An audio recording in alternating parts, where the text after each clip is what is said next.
Team events are fantastic on iRacing, and endurance racing is like nothing else. What happens if you want to do one of these races solo?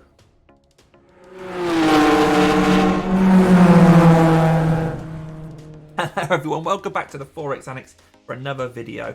I'm Damien Cross, and in this video I'm going to be talking to you about tackling team events on iRacing on your own. Some of the questions we'll be answering are: can I do a team event solo? What's the longest one you can do?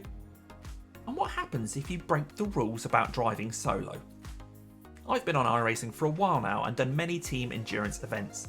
I also have 3 teams of my own, which I sometimes drive in, or other drivers carry the burden of responsibility while I sit at home, and so I'm no stranger to team events. Firstly, what do I mean by a team event? On iRacing, longer races typically insist that you register as a team. That means you have the option, yes, option, to register with other drivers or potentially do it on your own. You can find these team events in the UI. They'll be labelled as team here. This, of course, is the official iRacing screen, but on hosted or league events, team racing exists too. But one of the questions that I get asked most often by newcomers and experienced iRacers alike is, can I do one of these races solo? The simple answer to that is, some you can, yes. The real answer is yes, you can do any of them solo. But if there is a minimum of 2 drivers required, then you'll be disqualified at the end of the event. Meaning you'll drop positions behind all the drivers who completed the event and didn't get DQ'd. That can result in a loss of I rating, but you'll still have the chance of gaining safety rating, or losing it if you drove poorly. So why was the simple answer, some of them you can, yes? Well, team events on iRacing, whether they're official races or hosted, show a minimum and maximum number of drivers. On most team events, the minimum driver is 2, but on some, it's just 1. To see the minimum drivers, click here. On some, like this one, the minimum is 1 driver.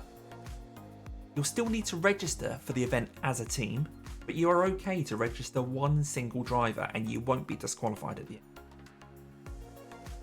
If, however, like this one, the minimum is 2, you'll need to register at least 2 drivers to avoid a disqualification. And you'll also need to drive a fair share of the total laps your team completes. More on that in a minute.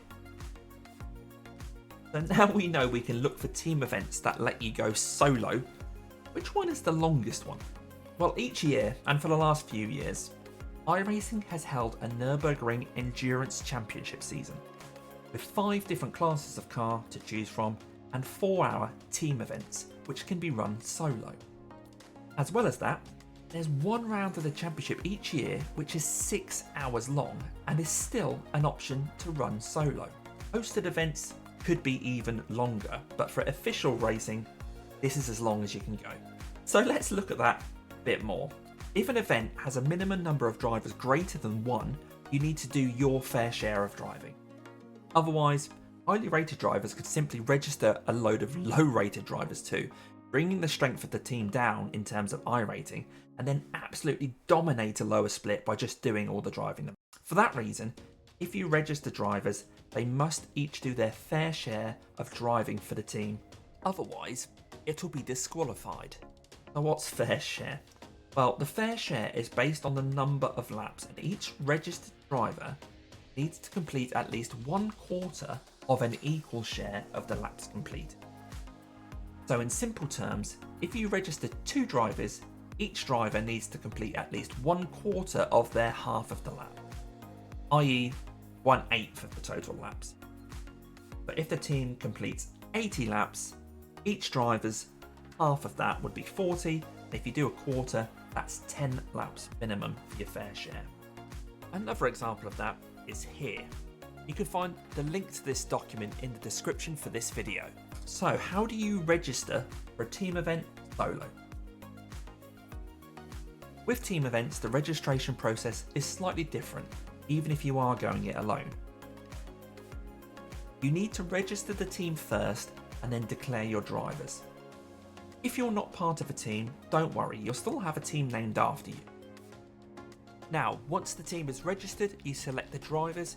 You'll see you're already there, so you can register for the event. This applies to practice leading up to these events as well as the events themselves. If the event has a minimum of 2 drivers needed, it will explain that when you go to register, even if it's just a practice. It's possibly the greatest part of iRacing. If you want to learn more about becoming part of a team, or perhaps join one of my teams for a race in the future, the first step is to join my Discord. There's a link to that in the description for this video too.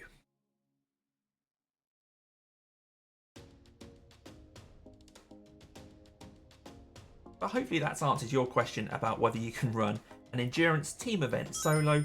And if you're keen to learn more about iRacing, stay tuned because I'm going to share a few more of my hints and tips videos that I really think you are going to want to watch. Look forward to seeing you all on track.